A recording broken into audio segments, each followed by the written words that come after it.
Di masa sekarang, kita cenderung menjalani gaya hidup yang sibuk akan banyak hal.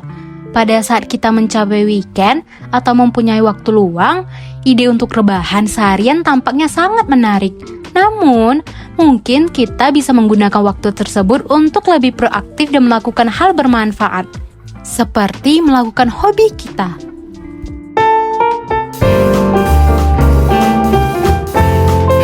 Siapa sih yang tidak mempunyai hobi? Tentu saja, setiap orang pasti mempunyai hobi, bukan? Hobi adalah kegiatan yang biasanya dilakukan atas dasar ketertarikan yang sangat kuat dari dalam diri. Hobi juga merupakan kegiatan yang secara umum membuat kita banyak menginvestasikan sesuatu ke dalamnya, baik itu materi maupun waktu. Kegiatan yang berkaitan dengan hobi biasanya dilakukan saat seseorang memiliki waktu luang. Sepertinya kita tidak punya waktu untuk melakukan hobi, tetapi hobi yang dikembangkan atau dipelihara sejak dini dalam hidup kita dapat membantu kita mencegah gejala penyakit Alzheimer atau demensia lainnya. Hobi juga dapat melindungi otak kita loh. Sebuah artikel di Psychology Today menyatakan bahwa melakukan hobi setidaknya 1 jam per hari dapat melindungi kita dari penyakit Alzheimer di kemudian hari. Sebuah studi tahun 2016 menemukan bahwa mereka yang tidak memiliki hobi atau tujuan hidup memiliki resiko yang jauh lebih tinggi, tidak hanya kematian, tetapi juga penurunan aktivitas hidup sehari-hari. Hobi tidak hanya dapat memperkuat kemampuan kognitif, tetapi juga memiliki efek positif pada suasana hati. Hobi itu menyenangkan. Hobilah yang dapat memberikan kenyamanan, mengurangi risiko depresi, meningkatkan sosialisasi, dan bahkan meningkatkan kesehatan fisik. National Institute on Aging menyatakan bahwa terlibat dalam aktivitas kreatif dapat meningkatkan kreativitas, daya ingat, dan keterampilan memecahkan masalah. Sebuah artikel di American Journal on Aging menyatakan bahwa hobi membantu orang mengidentifikasi dan mengenali kemampuan yang tersisa. Mereka mengkomunikasikan informasi kepada orang lain dan mencerminkan kepribadian dan latar belakang keluarga.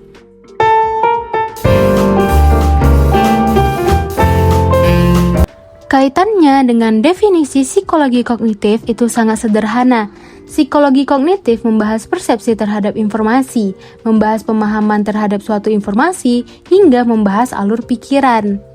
Psikologi kognitif adalah ilmu yang menyelidiki pola pikir manusia, dan psikologi kognitif juga merupakan studi terhadap proses-proses yang melandasi dinamika mental seseorang. Hal terpenting untuk diingat tentang psikologi kognitif adalah bahwa ini bukan hanya tentang pemikiran yang Anda miliki, tetapi juga tentang bagaimana pemikiran tersebut mempengaruhi perilaku Anda.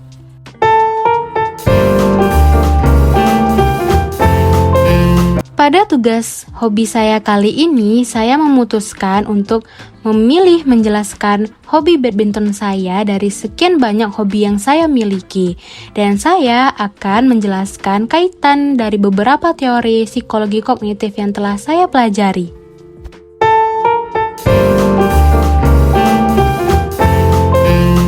Saya menyukai olahraga badminton ini dan menjadikan ini adalah hobi saya saat saya masih duduk di sekolah dasar, dan setiap saya ada kesempatan, saya pasti akan memainkan bulu tangkis bersama kakak-kakak dan teman-teman saya.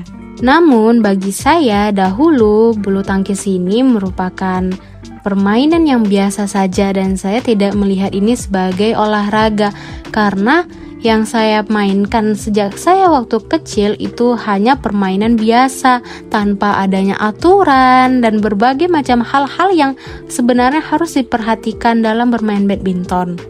Dan seiring bertambahnya waktu, pemahaman saya dan minat saya di bulu tangkis semakin mendalam. Kenapa? Hal ini dikarenakan tanpa sengaja pada waktu itu saya mulai lebih tertarik untuk menonton pertandingan-pertandingan bulu tangkis di television. Dan pada akhirnya semangat saya untuk bermain badminton semakin kuat saat saya menyaksikan di TV bahwa ganda putri Indonesia yaitu Gray dan Apriani meraih medali emas cabang olahraga badminton di Olimpiade Tokyo 2020. Mulai saat itu juga, saya mulai rajin melakukan hobi saya. Dan saya juga mulai bermain badminton di hall badminton, yang mana sebelumnya saya hanya memainkannya di halaman depan rumah saya bersama ayah saya. Atlet badminton favorite saya from Indonesia itu ada legenda badminton Taufik Hidayat, Jojo, dan Ginting.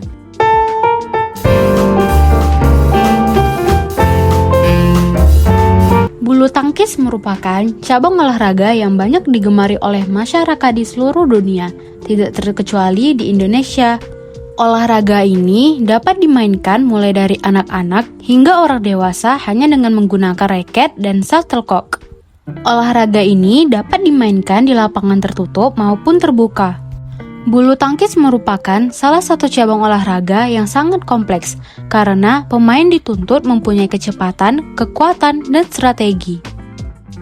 Asosiasi Alzheimer mengatakan bahwa aktivitas fisik dapat meningkatkan aliran darah dan oksigen ke otak dan dapat juga meningkatkan kesehatan otak. Kegiatan bulu tangkis seperti berjalan juga dapat membantu meningkatkan tujuan hidup dan kualitas hidup secara keseluruhan di seluruh tahapan penyakit.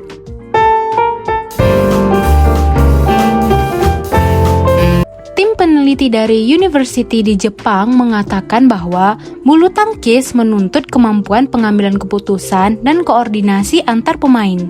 Otak harus berpikir cepat memprediksi arah kok yang akan datang dan postur tubuh yang sesuai untuk memukulnya. Olahraga ini melatih ketepatan, kecepatan, dan strategi dalam permainan. Tuntutan kognitif dalam olahraga badminton dapat mengaktifkan daerah otak yang berkaitan dengan fungsi eksekutif. Efek besar bulu tangkis terhadap fungsi eksekutif otak adalah olahraga ini menuntut kemampuan kognitif untuk memainkannya.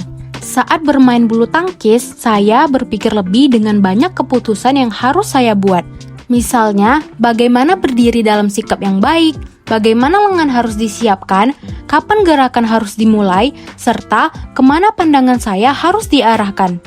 Kesimpulannya bahwa tingkat kognisi akan berpengaruh terhadap pengenalan tujuan, penilaian penampilan, serta apa yang harus dilakukan, jangan dilakukan, dan kapan melakukannya, hingga bagaimana memegang alatnya.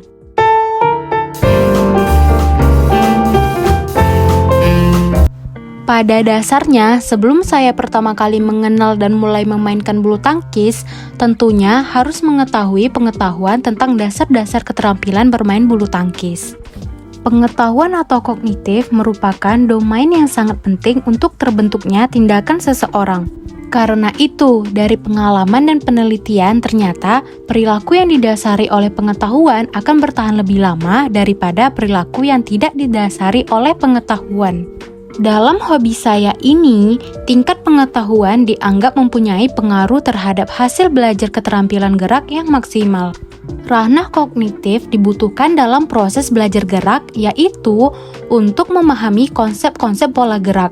Setelah konsep tersebut terbentuk, barulah tahap berikutnya mengaplikasikan konsep pola gerak tersebut dalam proses latihan gerak.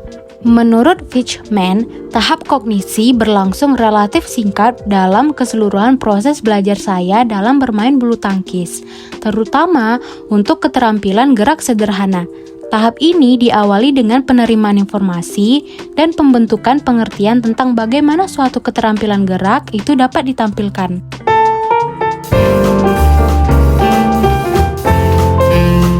Dalam melakukan hobi saya, yaitu bermain bulu tangkis, saya juga menerapkan metode problem solving ketika saya bermain, yang bermanfaat dalam peningkatan pada keterampilan saya dalam melakukan teknik dasar servis pendek bulu tangkis. Problem solving merupakan suatu keterampilan yang meliputi kemampuan untuk mencari informasi, menganalisis situasi, dan mengidentifikasi masalah dengan tujuan untuk menghasilkan alternatif sehingga kita dapat mengambil suatu tindakan keputusan untuk mencapai sasaran. Nah, metode-metode problem solving yang saya terapkan itu juga bertujuan untuk menyelesaikan atau meminimalisir masalah-masalah yang terjadi pada saat saya melakukan servis pendek. Jika Anda membaca dan menonton video ini dan saat ini tidak melakukan hobi apapun, jangan khawatir. Hobi baru selalu bisa dipelajari dan akan membantu merangsang otak Anda. Memulai hobi baru dapat membantu Anda memperoleh keterampilan baru yang mungkin bermanfaat bagi Anda di kemudian hari. Ingatlah untuk tetap aktif secara sosial juga ya. Berinteraksi dengan orang lain itu juga sangat penting dan bahkan memberikan kesempatan untuk berbagi hobi Anda dengan orang lain.